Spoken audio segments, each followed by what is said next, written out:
ये केवल एक महान योद्धा की कहानी नहीं, बल्कि पहचान, सम्मान, मित्रता और भाग्य की गहरी दास्तान है, जिसे एक बार पूरा सुन लिया जाए तो लंबे समय तक मन में गूंजती रहती है। ये कथा है कर्ण की, जो महान महाकाव्य महाभारत का सबसे जटिल और मार्मिक पात्र माना जाता है। कहानी की शुरुआत होती है कुंती से। युवावस्था में उन्हें एक अद्भुत वरदान मिला था। वे किसी भी देवता का आह्वान करके संतान प्राप्त कर सकती थीं।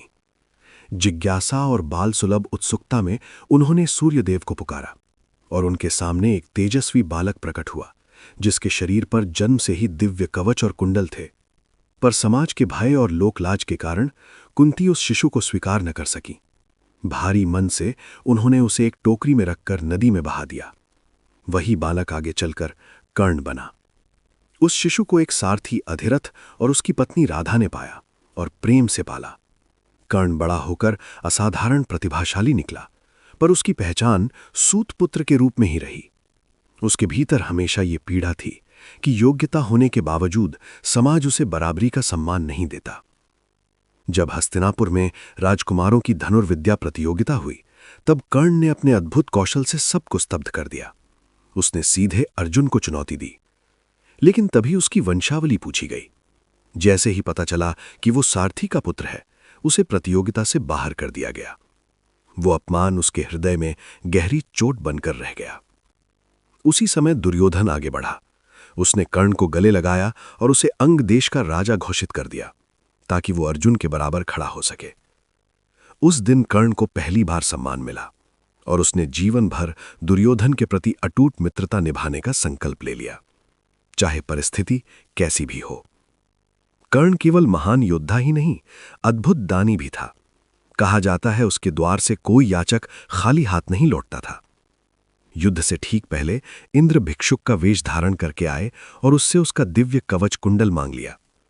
कर्ण समझ गया कि यह छल है और इससे उसकी मृत्यु निश्चित हो जाएगी। फिर भी उसने मुस्कुराते हुए अपना कवच कुंडल दान कर दिया। उसके लिए दान और वचन की मर्यादा जीवन से भी बड़ी थी। कुरुक्षेत्र युद्ध शुरू होने से पहले कुंती कर्ण से मिलने आई और उसे जीवन का सबसे बड़ा सत्य बताया कि वो उनका ज्येष्ठ पुत्र है और पांडवों का भाई। ये सुनकर कर्ण भीतर से टूट गया। जिस परिवार से वो जीवन भर लड़ता रहा, वही उसका अपना था। कुंती ने उससे पांडवों का साथ देने की विनती की, पर कर्ण ने शांत स्वर में कहा, वो जन्म से नहीं, कर्म और मित्रता से बंधा है। जिसने उसे सम्मान दिया, वो उसे नहीं छोड़ेगा। उसने वचन दिया, वो केवल अर्जुन से ही युद्ध करेगा, बाकी पांडवों को नहीं मारेगा। युद्ध के दिनों में कर्ण का पराक्रम अद्भुत था। अंततः वो क्षण आया जब उसका सामना अर्जुन से हुआ। भीषण युद्ध के बीच कर्ण का रथ धंस गया और वो उसे निकालने लगा। उसने युद्ध के नियमों की याद दिलाई, पर उसी समय श्रीकृष्ण ने अर्जुन को स्मरण कराया कि अन्याय के समय नियमों की मर्यादा टूट चुकी थी। अर्जुन का बाण चरा और कर्ण भूमि पर गिर पड़ा। वो युद्ध हार गया, पर उसके साहस और चरित्र की ऊंचाई इतिहास में अमर हो गई। कहानी का सबसे आश्चर्यजनक भाग उसके बाद आता है। कहा जाता है मृत्यु के बाद जब कर्ण स्वर्ग पहुंचा तो उसे सोना रत्न तो बहुत मिले, पर भोजन नहीं। कारण पूछा तो बताया गया उसने जीवन भर स्वर्ण दान किया, पर अन्न दान बहुत कम किया।